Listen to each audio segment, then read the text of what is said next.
Salam Rahayu buat semuanya. Matur sembah nuwun, masih dengan Kang Tro. Pertama, saya mengucapkan banyak terima kasih untuk teman-teman semua yang selalu support, selalu mendukung channel ini dengan like, subscribe, dan share-nya. Terima kasih banyak. Semoga teman-teman semuanya selalu dalam keberkahan, selalu dalam perlindungan, kesehatan, kemakmuran, serta selalu dalam kebahagiaan. Dan tidak lupa, marilah kita panjatkan puja dan puji syukur kita kepada Tuhan semesta alam, rasa hormat dan bakti kita kepada kedua orang tua kita, kepada leluhur-leluhur kita, kepada sesepuh bini sepuh kita yang telah banyak berperan dalam perjalanan hidup kita. Pada kesempatan kali ini kita masih tetap berbagi tentang edukasi, motivasi, perjalanan hidup, dan juga laku spiritual. Yang mau kita bahas pada kesempatan ini adalah zikirnya orang diam. Kita sering mengenal zikir itu adalah menyebut dengan mengagungkan Tuhan. Tetapi yang akan kita bahas di sini yaitu keistimewaan atau luar biasanya berzikir dalam diam. Jadi tidak mengucap apa-apa, tidak membatin apa-apa, tetapi dalam diamnya ini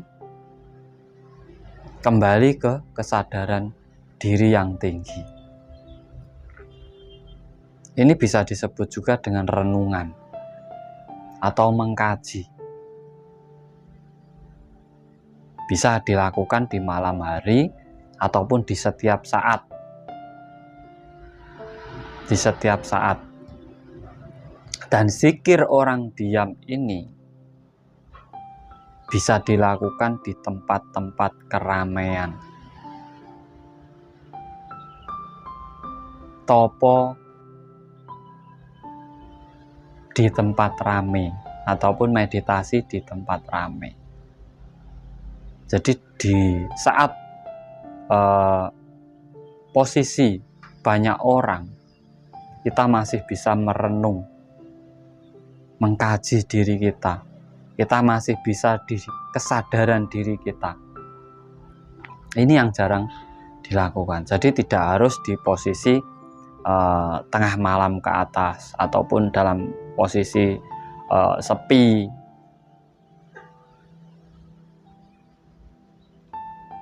Jadi zikir diam atau meditasi. Meditasi ini sebenarnya zikir diam.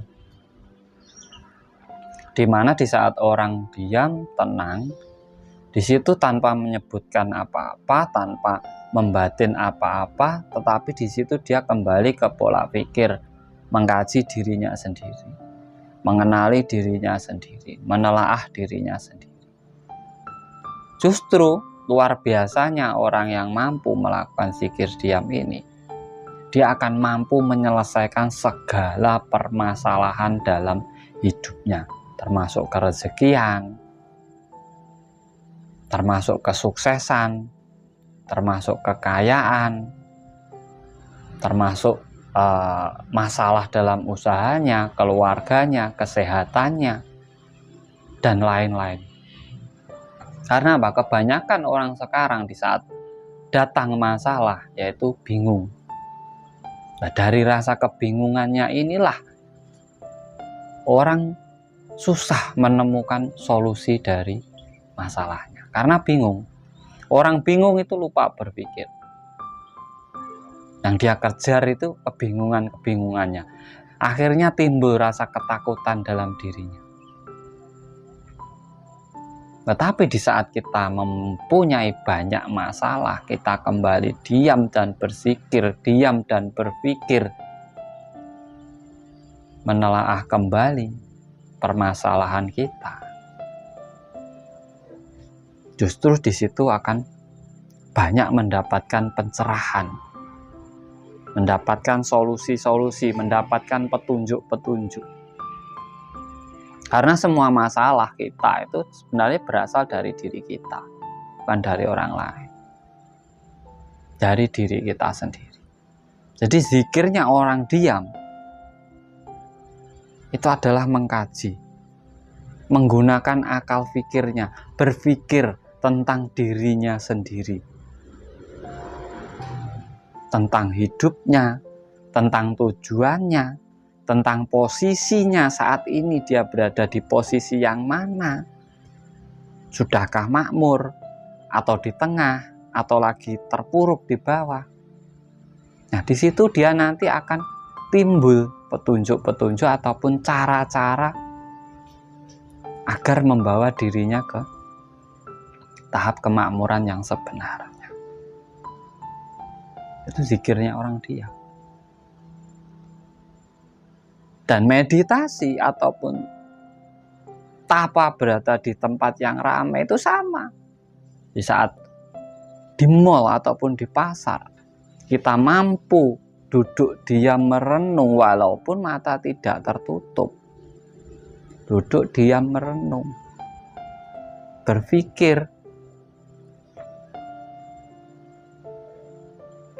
Kita juga bisa menemukan petunjuk di situ.